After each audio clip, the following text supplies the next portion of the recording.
Hari Om. Good evening. A very warm welcome to all my dear friends and sadhaks.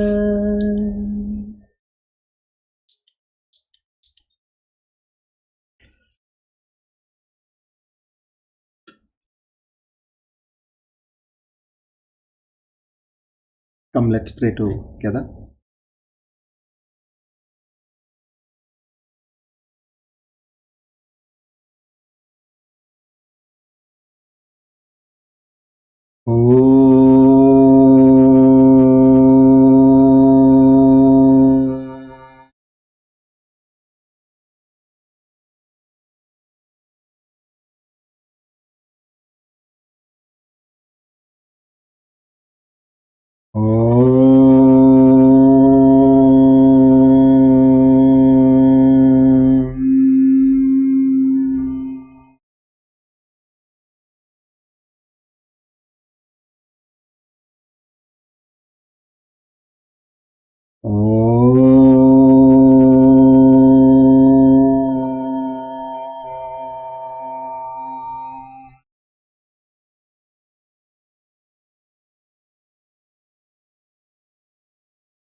Asato ma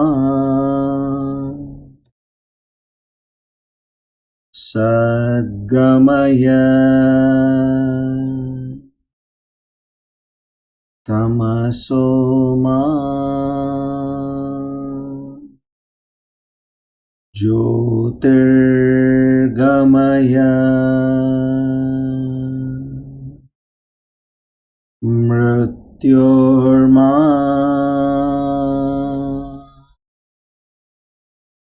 amritam gamaya. O Lord, lead us from untruth to truth. Lead us from darkness to light. Lead us from death to immortality.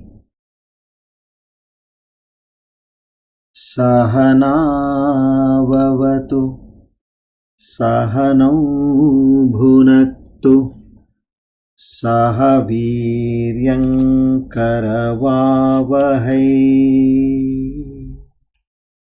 tejasvinavadhitamastu ma vidvishavahai.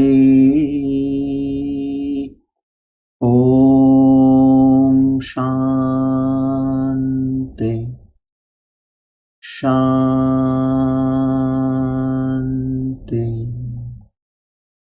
Shanti.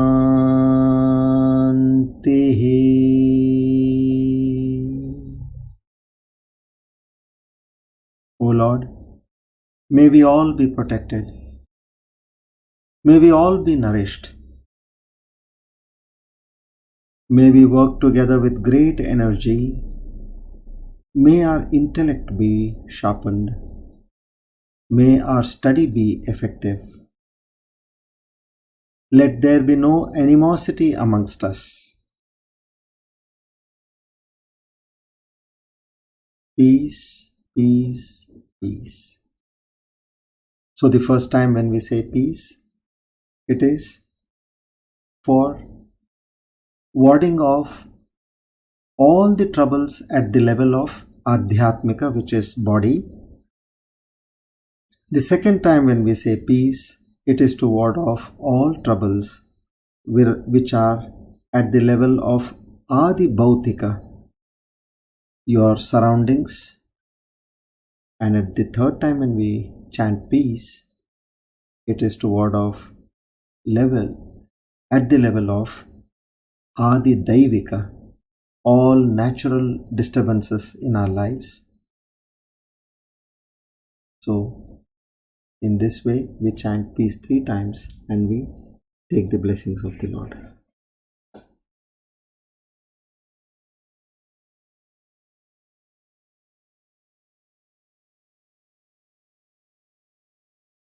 Om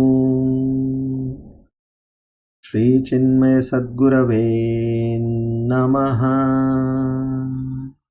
Hari Om Tat Sat. Together we all prostrate at the lotus feet of the Lord to seek His grace, His mercy, His blessings, His kindness,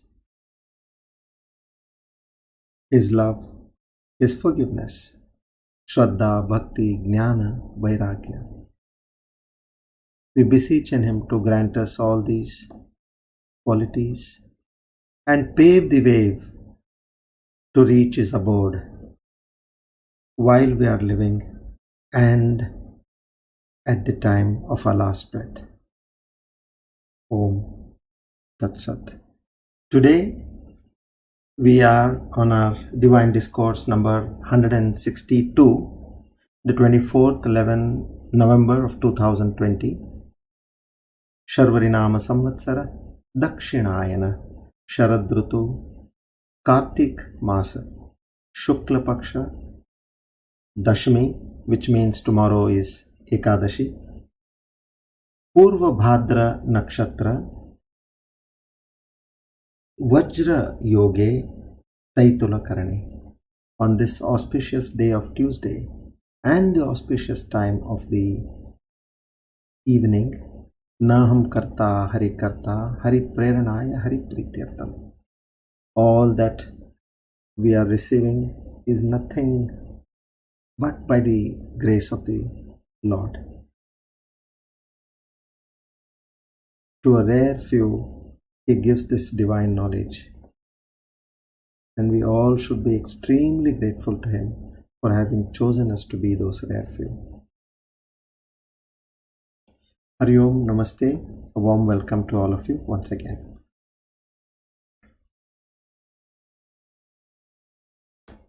So we have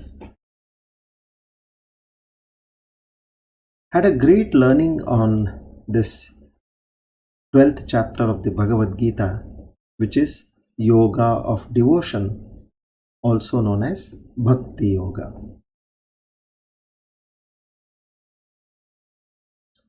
Now let's try to summarize, get a bird's eye view of this entire chapter. Since we have studied this for more than 2.5 months, let's get a view of this particular chapter. Come. So primarily, here in Bhakti Yoga, the Lord talks about devotion, bhakti, which is in simple terms love plus reverence. And this whole chapter starts with Arjuna asking a question. I'll recite the verse quickly and then keep telling you the meaning of each and every verse briefly. So we have to cover about 20 verses today. Arjuna Uvacha Evam Satata Yuktaye Bhaktas Tvam Paryupasate Ye Chapyaksharamau Vyaktam Tesham Ke Yoga Vittamaha. Now he says, O Lord, you have so many forms of manifestation. And you also have where you are not manifested at all. So where he is manifested is the Saguna Brahma, and where he is not manifested at all, he is known as Nirguna Brahma. Now he says, in these two, Saguna and Nirguna, which means with manifestation, with a form, or without a form, please tell me, which do you consider as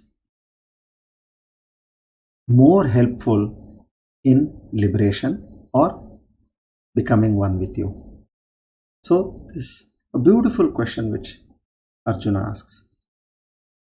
Because many may be thinking, if I follow the Nirguna Brahman marg, which is without manifestation, probably that is great. And this with form may be a little lower. So here it asks a straight question, and then the Lord starts from second verse onward.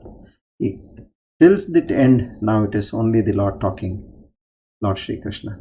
Shri Bhagavan Uvacha Maya Veshyamano Yemam Nityayukta Upasate Shraddhaya Parayopetaha Te Me Yukta Tamamataha.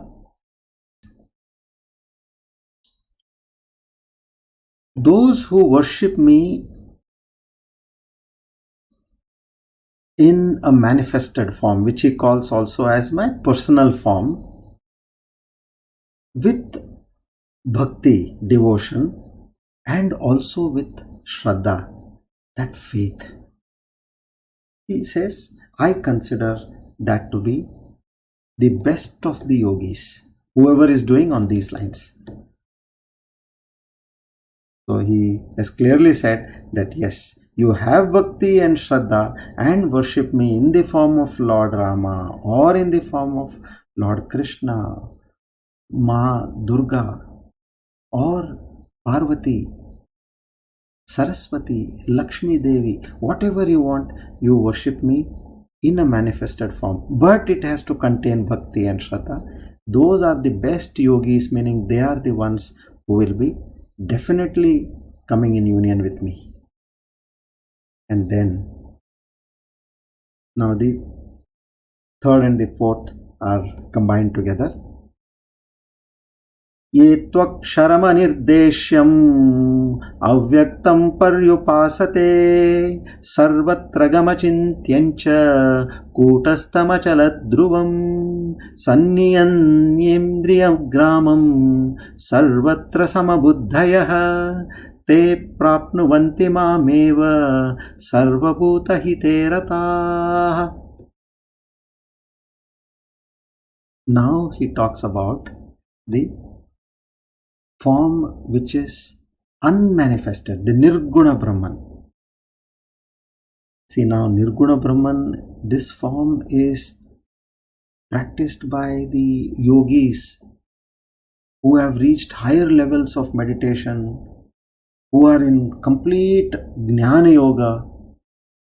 Now there he says, listen, I have told you that the one who worship with form are definitely the best.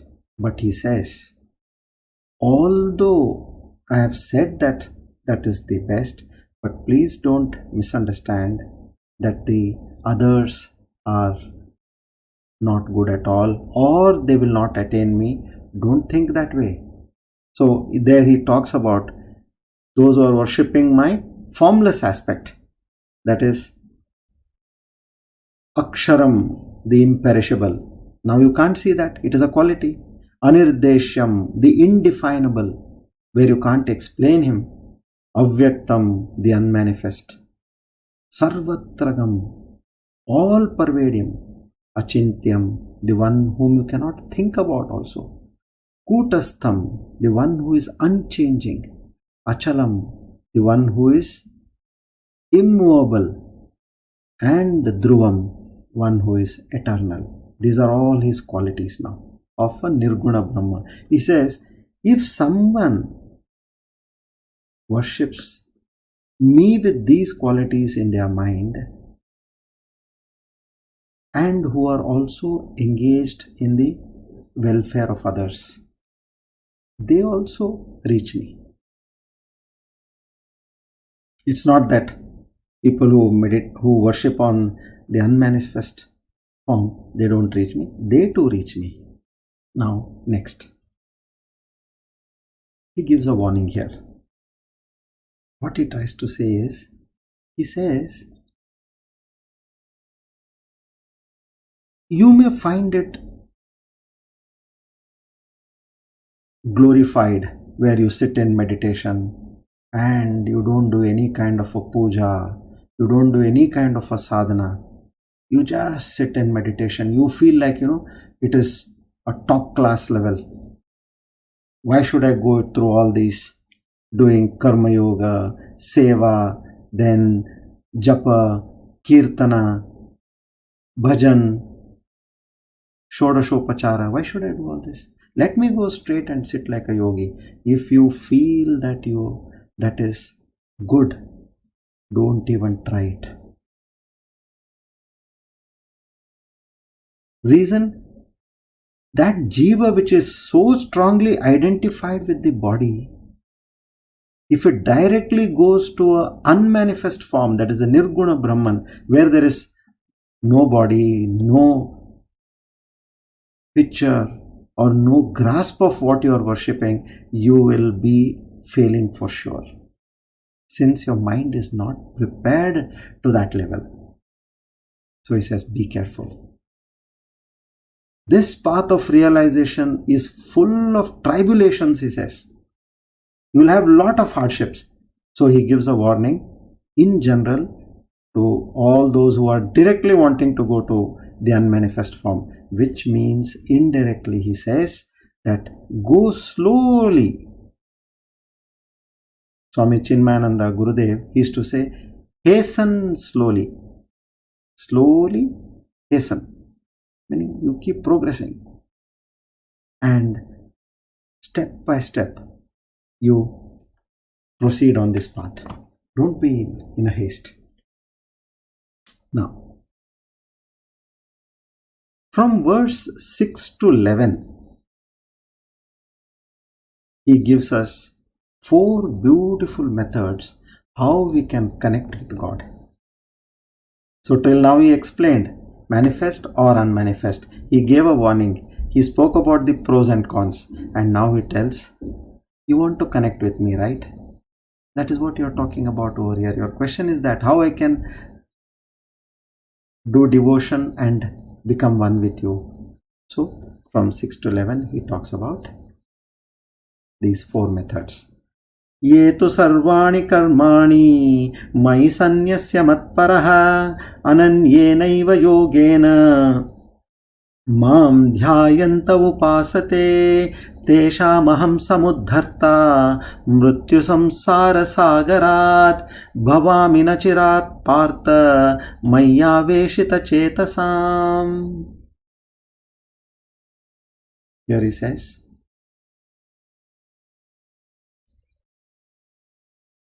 he is combining karma yoga and bhakti yoga over here together. So, firstly he says, dedicate all your actions to me. See, now already we are practicing what we are talking. Dedicate all your actions to me means what? Krishnarpanamastu. And this is karma yoga. And then he says, you consider me as your ultimate goal or aim in life. And in this mental frame, with complete devotion in your heart. Now, on any path to reaching to Lord, what is important is just knowing is not important. Experiencing and developing a feeling, that is the most important aspect. Please remember this. You may know everything by heart, you may know to the syllable, but unless and until you have experienced and felt that, nothing is going to work. So he says, with exclusive bhakti, that affection towards me, he says, you move forward. So this is the first method. In these 2 shlokas, he talks on these lines. Now let's see in the next shloka what he has to say.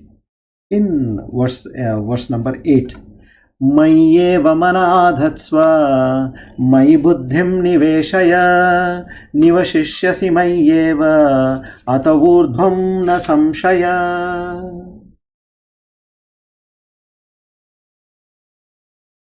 Now here, this is the second technique he gives. Okay? You put your mind on me. Whatever you are doing during your daily course of activity, just fix your mind on me and surrender your intellect to me. Don't show me how smart you are, that you keep it for the world. Just surrender. That's enough. I don't need intelligence over here. So this is one very important aspect which we have to understand. We normally, what we do is we try to show our smartness when it comes to the Lord. He says, don't ask stupid questions. Surrender yourself. Do the reasoning, but you cannot. Whatever I have done in the Treta Yuga or the Dwapara Yuga, in Ramayana and Mahabharata, don't unnecessarily question those, because they come with a long background, and that is beyond your understanding also. So there he says, don't use your intellect here, just fix your mind on me, surrender your intellect and move forward.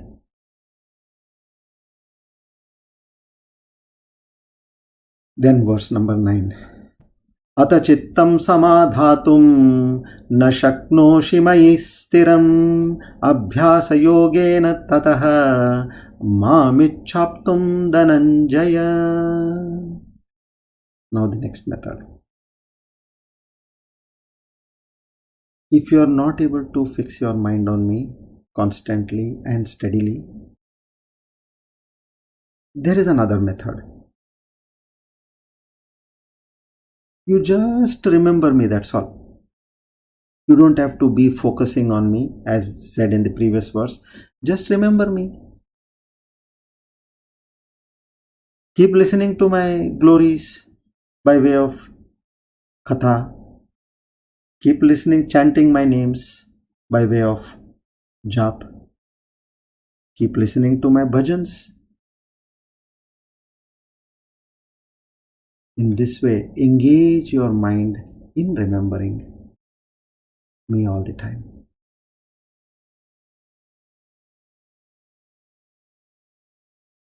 Then, verse 10. Abhyasepyasamarthosi matkarma paramo bhava madartamapi karmani kurvan siddhimavapsyasi.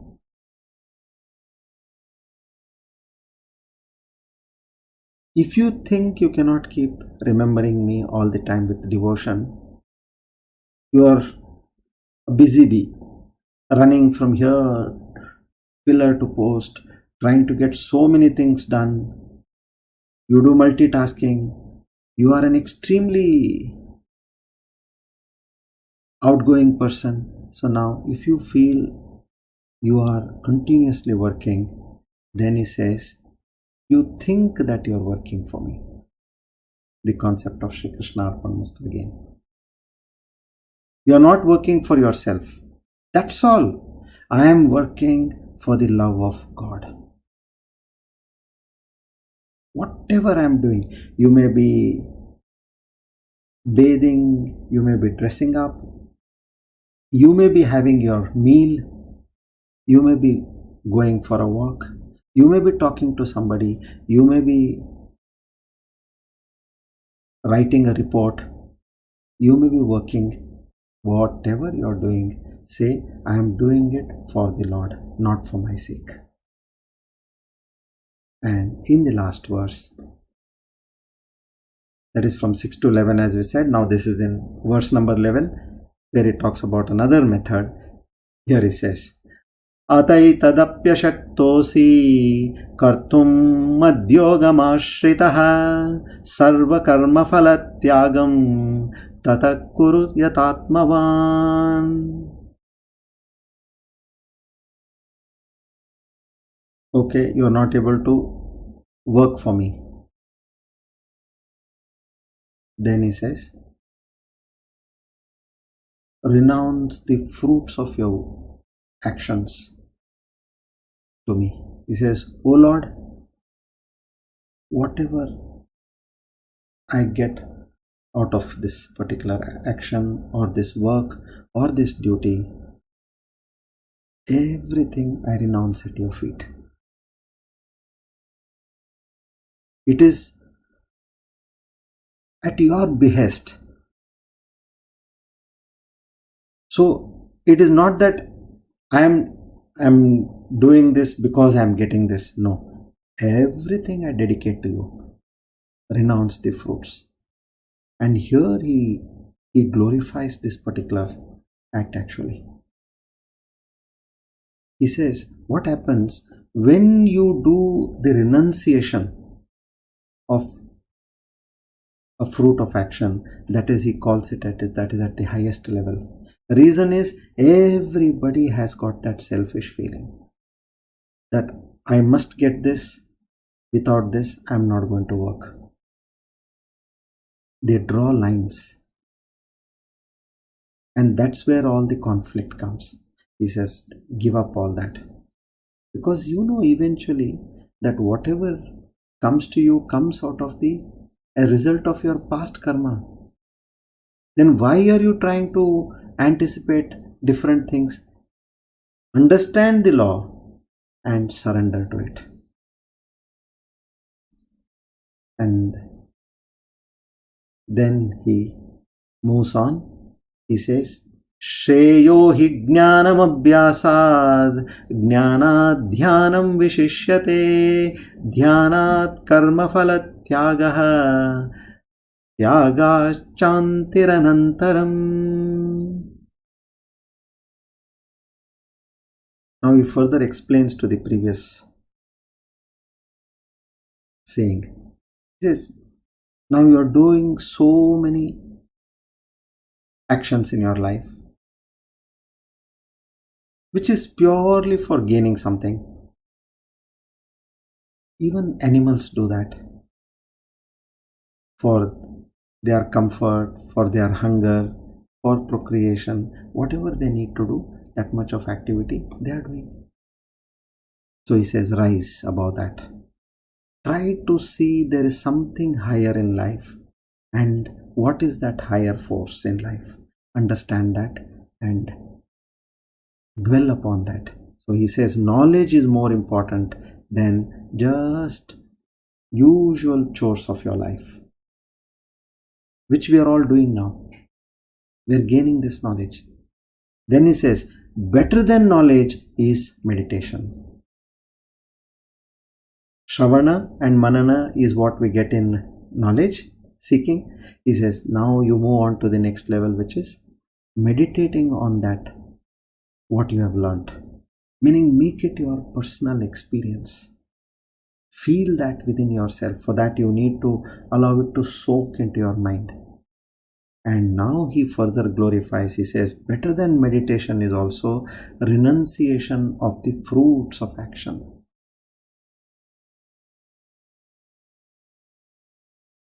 A person is considered worthwhile when he has that giving capacity, that sharing capacity.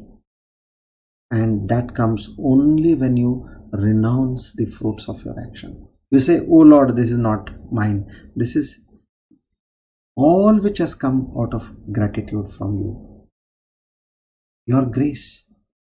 He says, when you do this, this is one secret he gives. The moment you start working,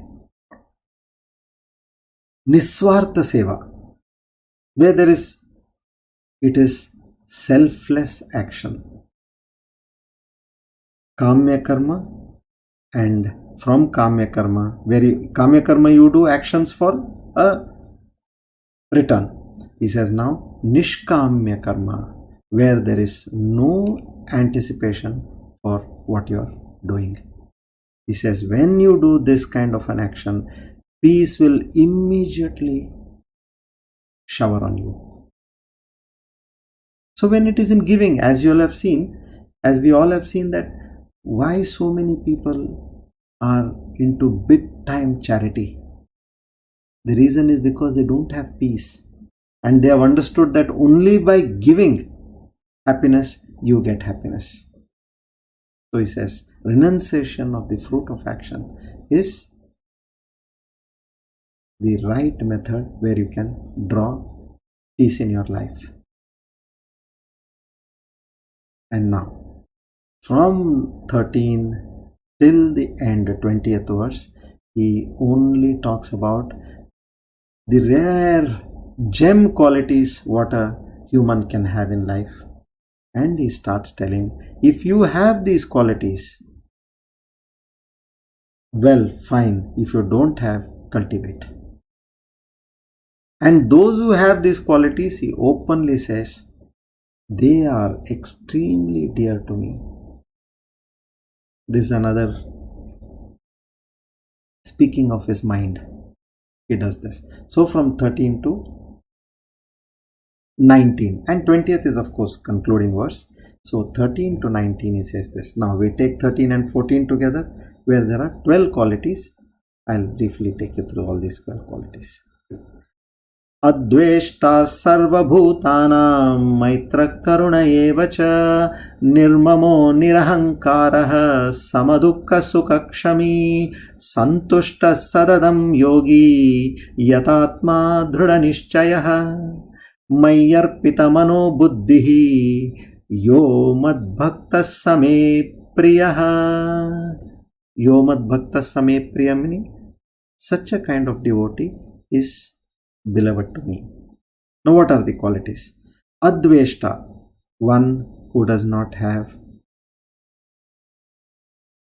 jealousy against others. Maitraha, who is friendly. Karunaha, who is compassionate. Nirmamaha, who is free from that attachment of possessing or possession, meaning I want this, I want this. Nirahankaraha, he does not have any ego. Samadukha sukha, he is equipoised when there is happiness and when there is sorrow. Who is a kshami, meaning he forgives. Santushtaha, contented. Satatam yogi, who is always engaged in bhakti towards me.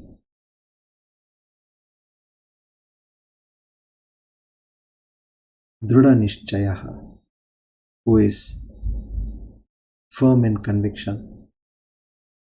Arpitaha, who is dedicated towards me. So now he talks about these fine 12 qualities. He says, you must be having. If you have at a mediocre level, raise it to the highest level. If you don't have, start cultivating. And now the 15th verse. Yasman no dvijate lokaha lokan no dvijate chayaha harsha marsha bayo dvegaihi.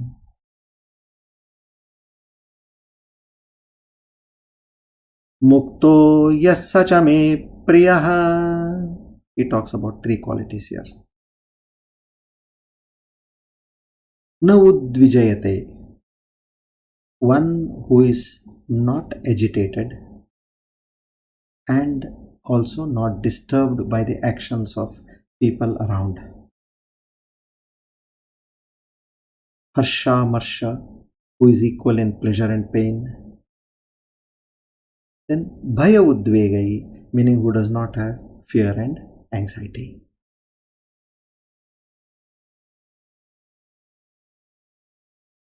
Anapeksha shuchir dakshaha udasino gatavyataha sarvarambha parityagi yo madbhaktas same priyaha.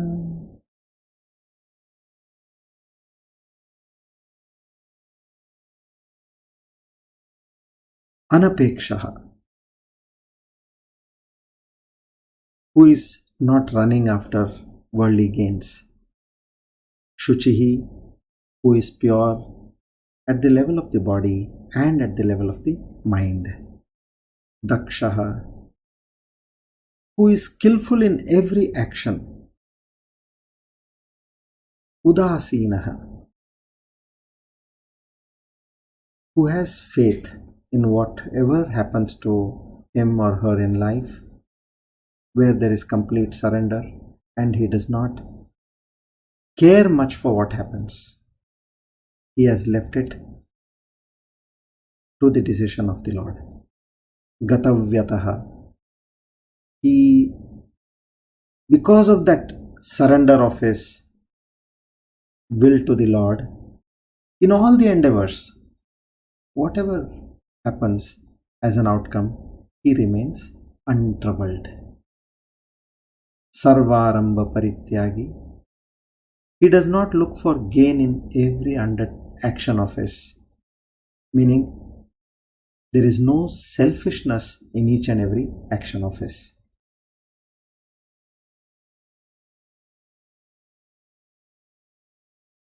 Yo na hrishyati na dveshti na shochati na kankshati shubha shubha parityagi bhaktimanya same priyaha. Now he further continues. Yo na hrishyati na dveshti. He says, let there be pleasure or let sorrow come. I will neither rejoice nor I will drown in sorrow. I will maintain myself. Because my focus is on devotion and love towards you, O Lord. I will not care much for these things. These are like they come and go. In that way, he develops an attitude. Na shochati na kankshati. He says, I may gain something great monetarily, or I may lose because of a situation. He says, I am not going to cry or keep jumping around such worldly gains or loss. Shubha Shubha Parityagi. I will renounce all my good and bad actions. Meaning what? There is a complete surrender of all my actions dedicated to you. So I neither want pap nor I want punya. I just want to work for you, for the love of you. Everything is Krishna Arpanamastu. And then he says, Bhaktiman, a person who is filled with devotion to the Lord. Now 18th and 19th verses, there are 9 qualities. He completes all the 36 qualities.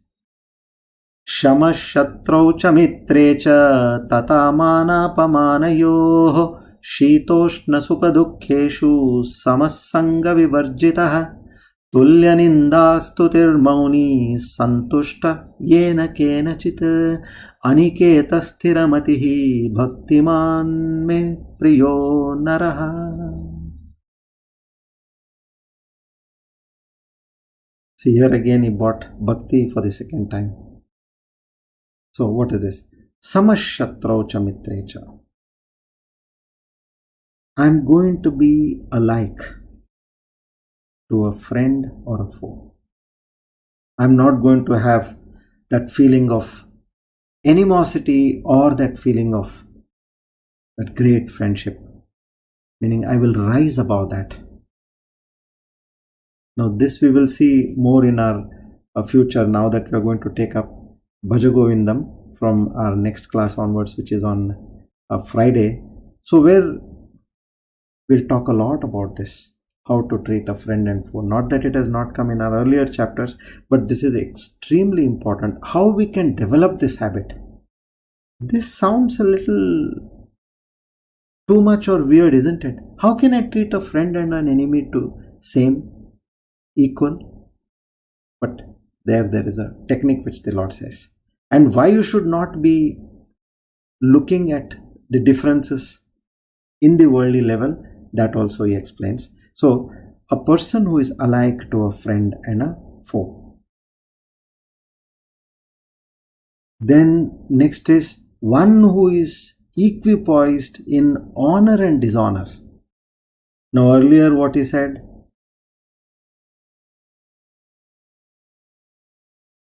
Loss or gain. Then when there is joy or sorrow, that is at the level of the body and mind. Now he talks about manapamana yoho, which means this is at the level of the intellect, where if somebody praises you or if somebody demeans you, that hits your intellect. So even at the level of the intellect, he says, you be equipoised. Shitoshna sukha dukkheshu samaha. Now this is at the level of the body again. When you feel it's too cold, it's too hot, and joy and sorrow, sukha dukkha again, he says, body and mind level again. He says, you be alike. Take it as pinpricks of life. Titiksha is one of the quality which we have learnt in the past. These are all pinpricks of life. Just take it. Grow up. Don't keep complaining for small things. Then, Sangha Vivarjitaha. Be very careful with whom you are associated in life. Bad company is one of the greatest disasters which can be caused to somebody. Ensure that you are in the right company, which means be away from an unfavorable company. Be in the company of a satsang, a good company. Tulya ninda stuti. The same thing, take praise, and somebody demeans you, take it alike. Mauni, whenever given a chance, be silent. Don't blabber. Don't waste your energy by talking unnecessary things. Divert your energy, your attention, your endeavor for the higher. Santushta enakena chitta. Whatever comes to you, be contented. See, this is one of the most important qualities again. If you want to be happy, whatever comes, praise the Lord, accept it as His prasad, and move forward. Aniketa sthiramatihi. Don't be caught up with, I want to possess this. Sthiram, it is basically known as your place of residence. I want one residence. I want another residence somewhere else. I want to buy one more property here. Don't go on in the quest for accumulation of wealth, because he says accumulation is draining of energy, maintaining is also draining of energy, and if there is a litigation, you are gone. So don't waste your time and energy for such things. Be contented. Whatever you get is again as per the karma account. Know that in the broader frame and give up that quality of wasting your time on these things, because you don't know when you're going to breathe your last. Who knows? And a rare opportunity given to you, you're wasting that on these futile things. Come out of that. And then again he talks about Bhaktiman, one who places his mind, intellect in my thoughts. Such a person is extremely dear to me. And in the last 20th verse, there he talks about this great knowledge, this nectar of wisdom, what I'm giving. He says, people who honor this, who take this with faith in their life, who practice this and show their intent to reach me, earnest intent, not a superficial, like even if I go it's fine, if I don't go it's fine, not that kind of a thing. I must go. A severe mumukshutva, that yearning to reach Lord, those who have that, such people are extremely and exceedingly dear to me. So now just imagine all these qualities which the Lord is talking about. If one has even 1/4 of these qualities, how much of change it can bring in our life. But here we are so fortunate that we have got to listen to this, and we have the grace of the Lord. Otherwise, I won't be able to see so much of dedication which I'm seeing in all of you. Relentlessly. When we had classes for 7 days a week, everybody was there 7 days. Then 6 days a week, everybody is there for 6 days a week. Now 2 days a week, yes. This is the connection. This is the kind of quest what we have. And with my experience, I tell you, people who have this kind of quest, they will definitely achieve what they want to achieve in terms of spirituality and God realization. So I once again pray to the Lord to keep this fire of quest in us burning to reach Him.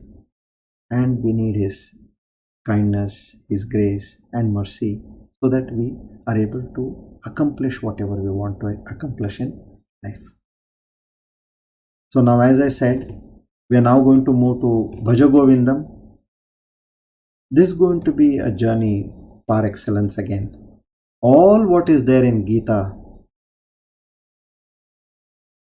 Bhagavan Adi Shankaracharya, Jagat Guru Adi Shankaracharya, he in a beautiful poetic way, simple language, he goes to threadbare to each and every practical aspect of life, and without any hesitation, he speaks out to us.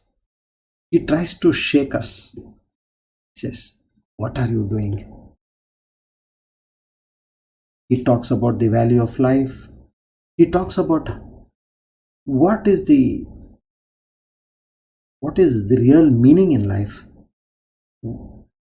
Look at things which you have ignored. Rise up and Bhaja Govindam, meaning always be in the thought of the Lord. So this is a beautiful combination after Bhakti Yoga, and I'm sure you'll enjoy it to the core. So we'll take it up from Friday. Okay. Now we will go to the Sri Vishnu Sahasranama Mahima. So today we are on the 4th verse.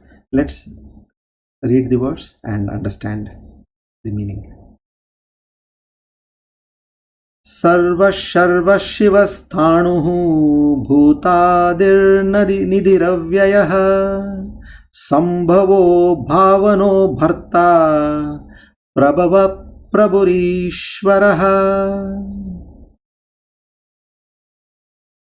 So today we are going to understand the meaning and glory of the 34th, 35th and 36th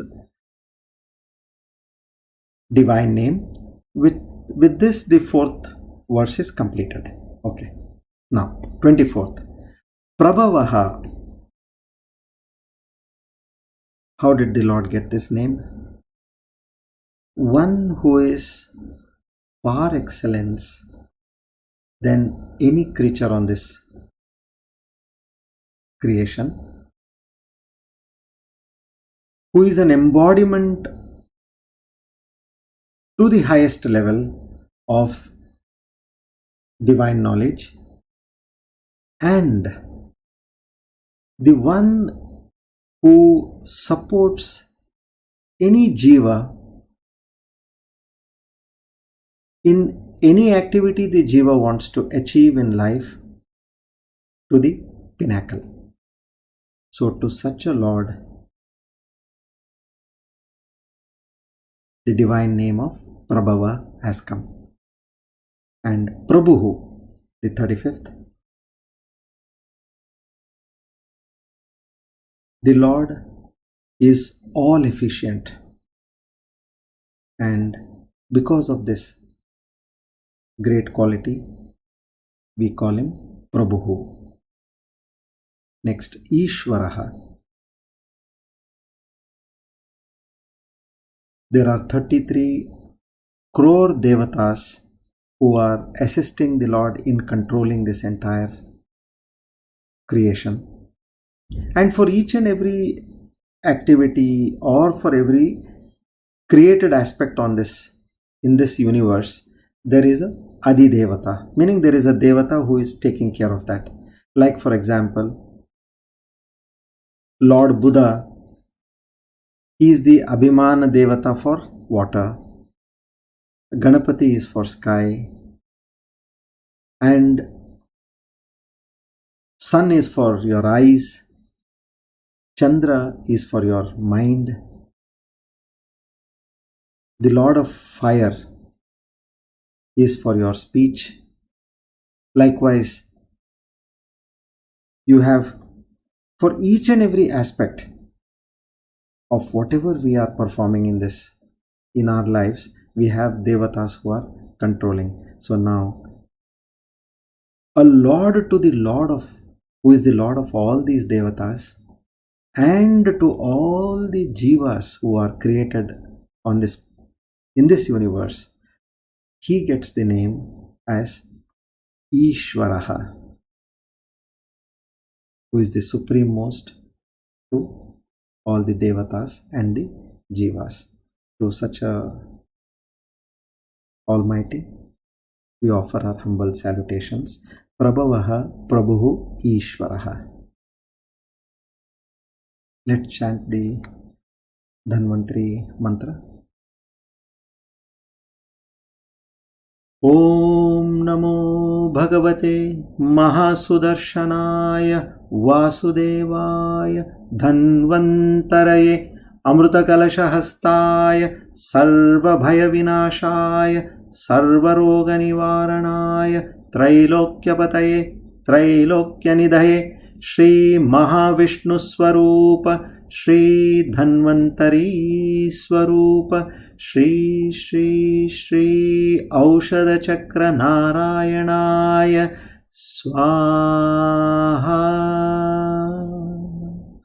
Om Namo Bhagavate Mahasudarshanaya Vasudevaya Dhanvantaraye Amrutakalashahastaya Sarvabhaya Vinashaya Sarvaroga Nivaranaya Trailokyapataye Trailokyanidhaye Shri Mahavishnu Swarupa Shri Dhanvantari Swarupa Shri Shri Shri Aushadha Chakra Narayanaya Swaha.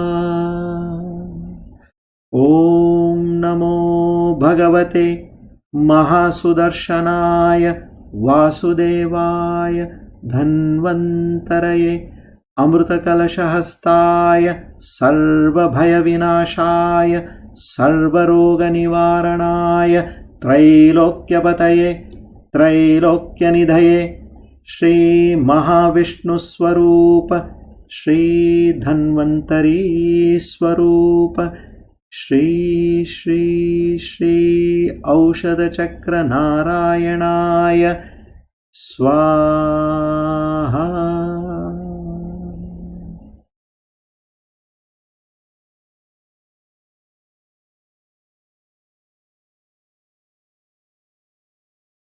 May the Lord Dhanvantari grant good health to everyone. Okay, now Om Purnamada Purnamidam Purnat Purnamudachyate Purnasya Purnamadaya Purnameva Vashishyate.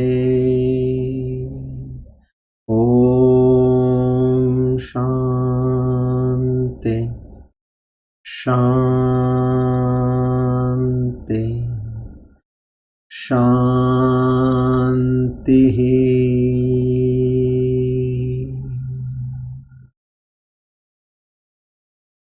Together, we offer today's Gita Jnana Yajna at the lotus feet of the Lord.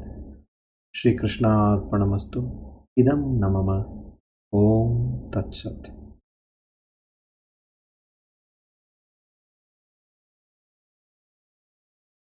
Our humble salutations to the entire Guru Parampara. We seek the Lord's blessings and the Guru's blessings once again and pray to them to keep giving us this divine knowledge and help us realize this knowledge.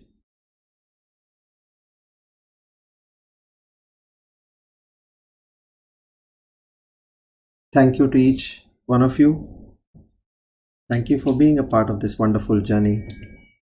And we meet on Friday, same time. Till then, keep doing manana, meditation, and jap. Hari Om. Namaste.